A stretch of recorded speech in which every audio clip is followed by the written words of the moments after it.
Hello, Super Second Graders. We have been learning about culture and social studies. You have learned how food, art, music, technology contribute to culture or how people live their life.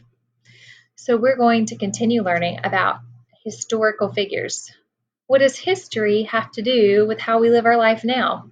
Well, in fact, quite a bit. I want you to imagine right now that we are voting for something on Zoom, like a Go Noodle or a class celebration. But guess what? The only people who are allowed to vote are boys. Would that be fair? I know, boys, some of you are saying, of course, yeah. But you know, it might be fun for you, but it is not fair. Everybody needs a vote. Well, that's what life was like, a vote that only the boys got. That's what life was like when Elizabeth Cady Stanton was alive a long time ago. So we're going to learn about this historical figure, Elizabeth Cady Stanton, and how she helped to change the culture. Chapter 1, A Girl in a Man's World.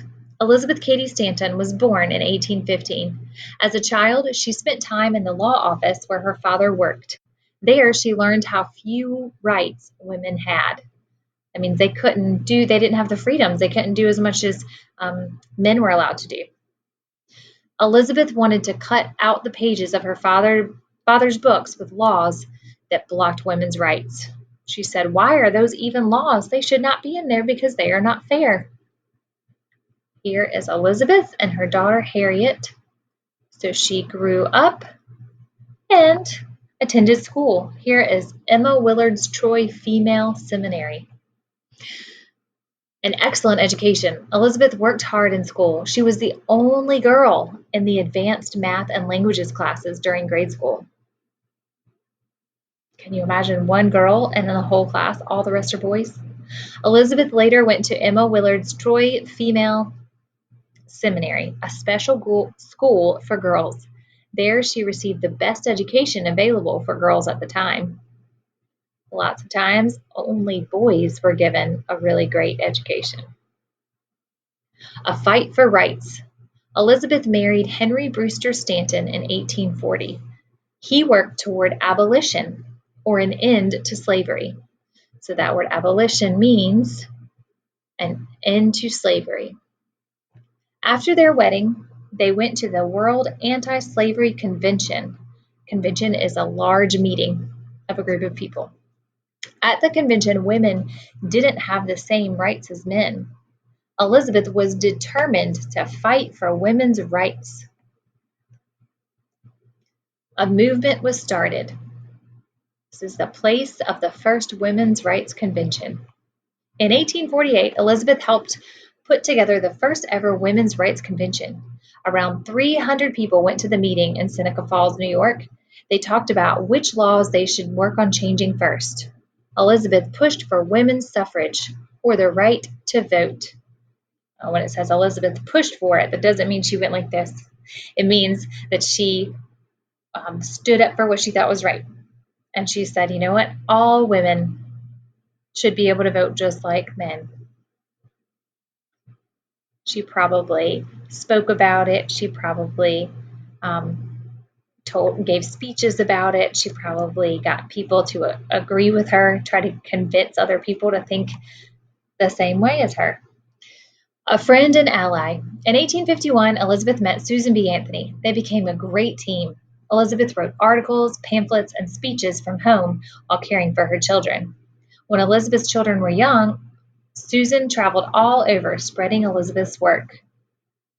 So while Elizabeth did a lot of the writing and coming up with ideas and information, her friend Susan took those ideas out into the world. Remember, this is a long time before computers and cell phones and social media, so they couldn't share their ideas that way. Fighting slavery. During the American Civil War, Elizabeth and Susan formed an Abolition Group. Remember, abolition means an end to slavery. They got over 300,000 people to sign petitions. That's a piece of paper with something you want to change. And the more signatures you have, the more it shows like, yeah, everybody wants this change to happen. They agree with me.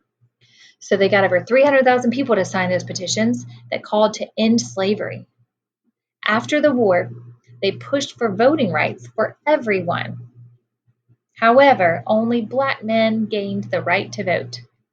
That was still a success because now white men and Black men had the right to vote, but not women. Back to the women's movement. In 1866, Elizabeth became the first woman to run for Congress. In 1869, she and Susan started the National Woman's Suffrage Association, a group that fought for voting rights. Remember, the word suffrage means the ability to vote. She wanted laws rewritten to include women. Elizabeth was the president of the group for 20 years. Have you ever set a goal that you had to work towards for a very, very, very long time? Elizabeth was working towards her goals for 20 years and more.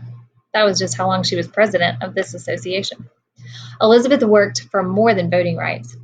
Her work for divorce, fair pay, and more caused some groups to cast her out. They didn't like what she had to say. But that didn't stop her. Having learned in childhood how important laws were, Elizabeth kept pushing for new laws and changes to old laws. Never afraid to speak. Elizabeth fought for many years for women's suffrage. She died in 1902 and wasn't able to see women get the right to vote 18 years later.